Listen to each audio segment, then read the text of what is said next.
रात का समय रवि और सीता आपस में बहस कर रहे थे। कहते थे माँ ने 80% दिया है तो राज करेंगे। अब देखो हाल, अमन आधी जमीन में 2 गुना कमाई कर रहा है। पता नहीं क्यों माँ की दी गई जमीन तो मिल गई पर चैन नहीं मिला।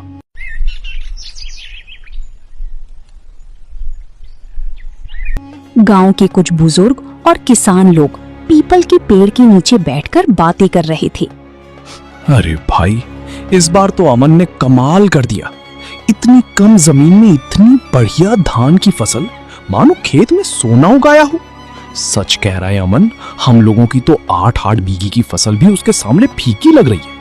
लगता है उसने जैविक तरीका अपनाया, खाद भी खुद बनाई और समय पर खेत की देखभाल की। उसकी मेहनत रंग लाई।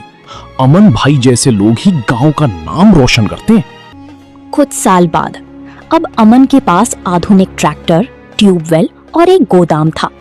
अमन ने अब कई गुना जमीन बढ़ा ली थी। गीता एक रजिस्टर में हिसाब लिख रही थी। अमन एक व्यापारी से मिलकर लौटता है। गीता, इस बार की फसल ने हमारी मेहनत को 4 गुना कर दिया। मैंने गांव के पास की 2 बीघा जमीन और ले ली है। ये तो बहुत खुशी की बात है अमन जी। ईश्वर की कृपा और आपकी मेहनत रंग लाई है। माँ के जाने के बाद हमने बहुत सहा, पर अब सब कुछ ठीक हो गया। रात का समय, घर में सन्नाटा था। रवि का बेटा खाट पर लेटा था, जो बीमारी की वजह से काफी कमजोर हो गया था। रवि और सीता उसकी ओर चिंतित निगाहों से देख रहे थे। एक कोने में दवाइयों की थैली रखी थी। रवि, दवाई की आखिरी खुराक भी दे दी। डॉक्टर कह रहा है कि ऑपरेशन जरूरी है। सीता, 2 बीघा जमीन बेच चुका हूं, अब कुछ भी बचा नहीं। ऊपर से सेठ हर दिन आकर धमकाता है।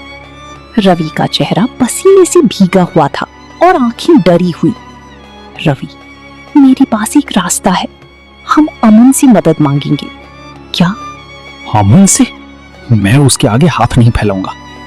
रवि, अब बात अहंकार की नहीं, हमारी बेटी की जान की है।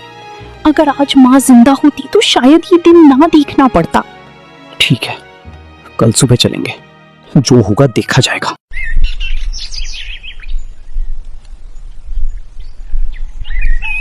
अगली सुबह अमन और गीता तुलसी में पानी चढ़ा रहे थे।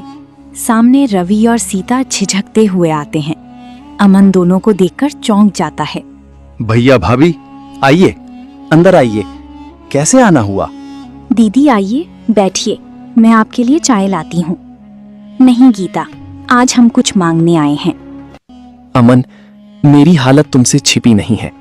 बेटा बीमार है और इलाज जरूरी है। 2 बीघा जमीन बिक चुकी है। अब बस वो बची है जिसे कभी मैंने माँ के बहाने तुमसे छीन लिया था। भैया, आप बैठिए। ये घर भी आपका है और हम भी। कहिए, कितना चाहिए? अमन, सेठ रोज धमका रहा है। कहता है अगर मेरे पैसे वापस नहीं मिले तो जमीन पर कब्जा कर लूंगा। आप चिंता मत कीजिए भैया, मैं कल ही अस्पताल का पूरा खर्च उठाऊंगा और सेठ का कर्जा भी चुका दूंगा। अमन, मैंने तुम्हारे साथ बहुत अन्याय किया, तुमसे तुम्हारा हिस्सा छीना और बदले में आज मैं खुद ठोकर खा रहा हूं। भैया, समय सबसे बड़ा शिक्षक है। जो कुछ भी हुआ वो सबक था, लेकिन हम अब भी भाई हैं और भाई मुसीबत में साथ नहीं आएगा तो कौन आएगा? उधर गीता और सीता आपस में बात कर रही थी। गीता, हमने तुम्हें कभी नहीं समझा, पर आज जब सब छिन गया तब एहसास हुआ कि रिश्तों से बड़ा कुछ नहीं होता। दीदी, बीते दिनों को भूल जाइए। अब हमें मिलकर भविष्य के बारे में सोचना चाहिए। दोपहर का समय, अस्पताल के एक कमरे में रवि का बेटा बिस्तर पर लेटा था। उसका इलाज चल रहा था। अमन डॉक्टर से बात कर रहा था। गीता और सीता पास में बैठी थी। अब घबराने की जरूरत नहीं। बच्चे का इलाज सही समय पर हो गया। बच्चा अब धीरे धीरे स्वस्थ हो जाएगा। धन्यवाद डॉक्टर साहब, आप और अमन दोनों ने मेरे बच्चे को दूसरी जिंदगी दी है। भैया, मेरे लिए आपका झुकना सबसे बड़ा बोझ है। बस अब ये बात हमेशा याद रखिए, हम परिवार हैं। कुछ दिन बाद घर में सब मिलकर बैठते हैं। एक बड़ी चौकी पर चटाई बिछी थी। अमन, गीता, रवि, सीता और बच्चा। गीता, अगर तुम ना होती तो आज हम न जाने किस हालत में होते।